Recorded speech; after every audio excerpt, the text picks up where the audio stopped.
এই মুহূর্তে সবচেয়ে বিরাট বড় খবর, ডিএ নিয়ে কড়া পদক্ষেপ নিলেন সংগ্রামী যৌথ মঞ্চ। এবার ফের আমরণ অনশন ডিএর দাবিতে 29 থেকে অনির্দিষ্টকালের ধর্মঘটের হুঁশিয়ারি মঞ্চের সংগ্রামী যৌথ মঞ্চের। ডিএ মেটানো সহ একাধিক দফার দাবি পূরণ না হলে সংগ্রামী যৌথ মঞ্চ আগামী 29 জানুয়ারি থেকে কর্মবিরতি ডাক দিল সংগ্রামী যৌথ মঞ্চ। এবার সংগ্রামী যৌথ মঞ্চ সরকারি কর্মচারীদের এই সংগঠনের আন্দোলন কিন্তু বর্ষপূর্তির দোরগোড়ায়।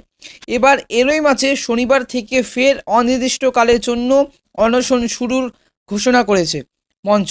আজ থেকে কিন্তু ঘোষণা করেছেন, এবং ঘোষণা নয়, আজ থেকে কিন্তু দুপুর 12টা থেকে তারা কিন্তু অনশন কর্মসূচি করেছেন। তবে এই যে গত বছর ডিএ আন্দোলনকারীদের টানা অনশনে ভেঙেছিল মমতা বন্দ্যোপাধ্যায়ের রেকর্ড, তবে বছর ঘুরেও ডিএ মেটানোর দাবি মানেননি সরকার। এবার এই আবহে নতুন বছরে ফের একবার আমরণ অনশন শুরু করছে সংগ্রামী যৌথ মঞ্চ। একই সঙ্গে 29 জানুয়ারি থেকে লাগাতার ধর্মঘটের ডাক দিলেন ডিএ আন্দোলনকারীরা।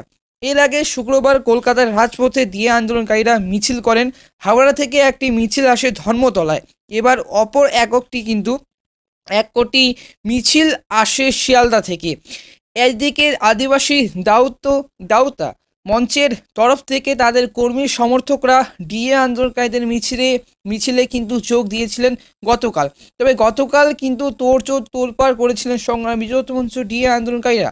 এদিকে আন্দোলন প্রসঙ্গে মঞ্চে আহ্বায়কের বক্তব্য আমরা আলোচনায় চেয়েছিলাম, এবং এই যে সংগ্রামী যৌথ মঞ্চ চিঠি দিয়েছিলেন গত বুধবারে মুখ্যমন্ত্রীকে, যে দেখা করুক আমাদের মঞ্চ।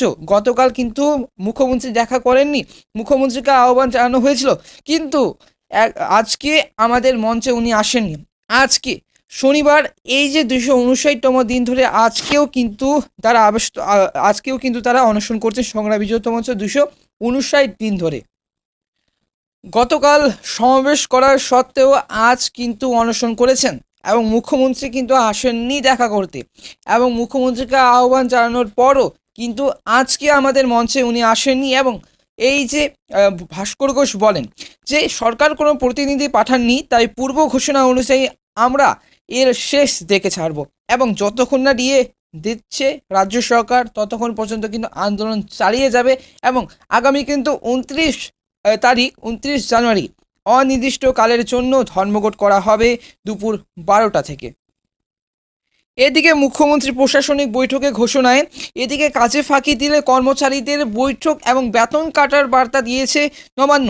এই আবহে ভাস্কর ঘোষের বক্তব্য যে সরকার যা খুশি তা করতে পারে না, আমরা আমাদের ন্যায্য দাবির কথাই বলছি। দীর্ঘ অপেক্ষার পরও কিন্তু তা না মেটায় এই ধর্মঘটের কর্মসূচি।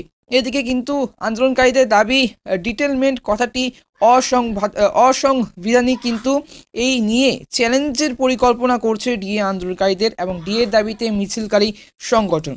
তবে ডিএ নিয়ে যে কড়া পদক্ষেপ চালিয়ে যাচ্ছেন রাজ্য সরকারি কর্মচারী, একদম হুমকি দিয়েছেন মুখ্যমন্ত্রীকে মমতা বন্দ্যোপাধ্যায়কে। এদিকে আন্দোলনকারী জানিয়েছেন 29 জানুয়ারি থেকে কিন্তু আন্দোলনকারীরা সরকারি কর্মচারী কোনো সরকারি কাজ করবেন না, কিন্তু আন্দোলনকে আরও শক্তিশালী করতে রাজ্যের বিভিন্ন সরকারি অফিসে কিন্তু গিয়ে প্রচার করা হবে বলেও কিন্তু জানানো হয়েছে।